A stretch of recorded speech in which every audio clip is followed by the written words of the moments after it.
মুহূর্তে আমি এসে পৌঁছি পশ্চিম মেদিনীপুরের ঘাটালের রাধানগর এলাকায়, যেখানে সম্প্রতি 22 ফেব্রুয়ারি এখানকার ডিয়ার লটারির যে সেলার উমেশ বন্দ্যোপাধ্যায় ওনার কাউন্টার থেকে 1 কোটি টাকা প্রাইজ হয়েছে।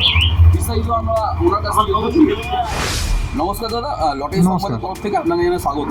আপনার নাম? উমেশ দণ্ডপাঠ। আপনার কাউন্টারের নাম? আমার টেবিলের নাম হচ্ছে মমতাময়ী লটারি এজেন্সি, আর আমি যেখান থেকে মানি আমার সাব অফিসের নাম হচ্ছে সঙ্গীতা লটারি এজেন্সি। কীভাবে এই ব্যবসা এলেন? আগে বেকার ছিলাম, ঘোরাফেরা করতাম, টুকটাক টিকিট কাটতাম, তারপর কিছু না কিছু করতে হবে, কী করব ইনভেস্ট থাকেনি, পয়সা কড়ি থাকেনি, তখন ওই ছোট্ট সাব অফিসের কাছ থেকে আস্তে আস্তে অল্প অল্প মান নিয়ে ব্যবসা শুরু করি। দিতে দিতে আস্তে আস্তে সেই ব্যবসা আজকে এই জায়গায় পৌঁছেছে। কতদিন এই ব্যবসা করছেন?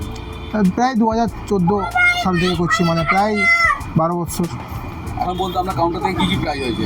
আমার কাউন্টার থেকে অনেক প্রাইজ হয়েছে। 100,000, 9 লক্ষ টাকা হয়েছে, 10 লক্ষ টাকা হয়েছে, 4.5 লক্ষ টাকা অনেক হয়েছে। 5 বার প্রথম পুরস্কার হয়েছে, ফার্স্ট প্রাইজ 1 কোটি, তার মধ্যে একবার আনসোল্ড হয়ে গেছিলো রিটার্ন, 4 বার সোল্ড হয়েছে। 5 বার আমরা ফার্স্ট প্রাইজ, যেখানে প্রত্যেক রিটেলারের একটা সেল থাকে, মানে স্বপ্ন থাকে যে তার কাউন্টার থেকে এটা ফার্স্ট প্রাইজ হোক, সেখানে আপনি 5 বার পেয়েছেন। মানে লক্ষ্মী আপনাকে এতবার কৃপা করেছে। হ্যাঁ, সবই লক্ষ্মীর কৃপা। মানে খুবই আনন্দিত এবং ভালো লাগছে, যাতে করে আবার পরবর্তীকালে হোক। হ্যাঁ, এতে করে এর থেকে আমাদের সব কিছু ডেভেলপ বা আমাদের সব কিছু এর থেকেই চলে। হ্যাঁ, এতে করে খুব আনন্দিত। প্রাইজ আপনি আপনার কাউন্টার থেকে আপনার ক্রেতাদের হাসি দিয়েছেন, আপনি কারা কতটা খুশি? আপনার অনেক খুশি দাদা, অনেক খুশি। এই যে ফার্স্ট প্রাইজ বা অন্যান্য যে প্রাইজ হচ্ছে তার একটা ইনসেন্টিভ পান, সেই টাকাটা কীভাবে কাজে লাগিয়েছেন? সেই টাকাটা কাজে লাগিয়েছি, ব্যবসাতে লাগিয়েছি, বাড়ি থাকেনি, জায়গা কিনে বাড়ি করেছি। হ্যাঁ, বিভিন্ন রকম ডেভেলপমেন্ট কাজে লাগিয়েছি টাকাটা। এই ব্যবসা আসলে নিজেকে কী মনে করছে? নিজেকে খুব মানে ধন্য, কেননা এই ব্যবসা করেই তো আমাদের সব কিছু চলছে। এই ব্যবসা থেকে আমরা আস্তে আস্তে ডেভেলপ করছি, আগে বাড়াচ্ছি। প্রতিষ্ঠিত, অবশ্যই প্রতিষ্ঠিত হয়েছি। আমাদের টিকিট বিক্রির ক্ষেত্রে একটা আনসোল্ডের ব্যাপার থাকে, আনসোল্ড কীভাবে করে? আনসোল্ড মোবাইল ডাটার মাধ্যমে দেওয়া হয়। মোবাইল ডাটার মাধ্যমে সাব অফিসকে দেওয়া হয়, সাব অফিস থেকে আনসোল্ড হয়। আমার মিসেসের নামে sub office Sangeeta lottery agency, আর আমি সেলার। কোম্পানির তরফ থেকে ছাতা, ব্যানার সব পান? হ্যাঁ, কোম্পানির তরফ থেকে সমস্ত রকম সহযোগিতা পাই। উৎসবের মরশুমগুলোতে টিকিটের সেল কেমন বাড়ে? টিকিটের সেল একটু বাড়ে দাদা। উৎসবের মৌসুমে টিকিটের চাহিদা বাড়ে, মানুষের হাতে মানুষ মোটামুটি একটা আশা আকাঙ্ক্ষা থাকে যে লটারির প্রাইজ পাবো, পুরস্কার পাবো, সেই হিসাবে একটা মোটামুটি টিকিট বিক্রিও বাড়ে।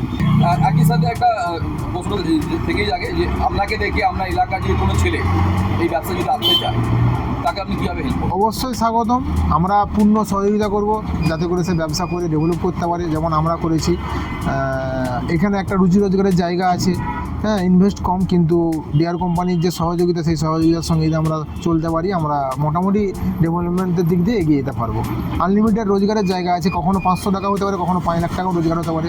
লটারি বিজনেসের এটাই একটা মহিমা, যে আজকে যদি একটা 5 সেমে গ্যারান্টি হয়, 50 টাকা ভাউচার হয়, কালকে যদি সেই 5 সেমে একটা ফার্স্ট প্রাইজ হয়, তাই 5 লাখ টাকা ভাউচার, মানে বিনা ইনভেস্টে যে কোনো সেলার ইনসেন্টিভ পেতে পারে। পরিবার আপনার কে কে আছে? পরিবারে আমার বাবা, মা, আমি, মেয়ে, আমার মিসেস, দাদা, বৌদি, আমার সবাই ফুল ফ্যামিলি আছে। সম্প্রতি আমার ফার্স্ট প্রাইজ হলো আপনার কাউন্টার থেকে, তারা বাড়ির লোক কতটা খুশি? অনেক খুশি। বাড়ির লোক তো অবশ্যই খুশি হবে। আপনার নাম? উমেশ দণ্ডপাঠ। ধন্যবাদ। আমাদের চ্যানেলে নতুন নতুন আপডেট পেতে আজই চ্যানেলটিকে লাইক করুন, শেয়ার করুন, কমেন্ট করুন এবং অবশ্য করে সাবস্ক্রাইব করুন।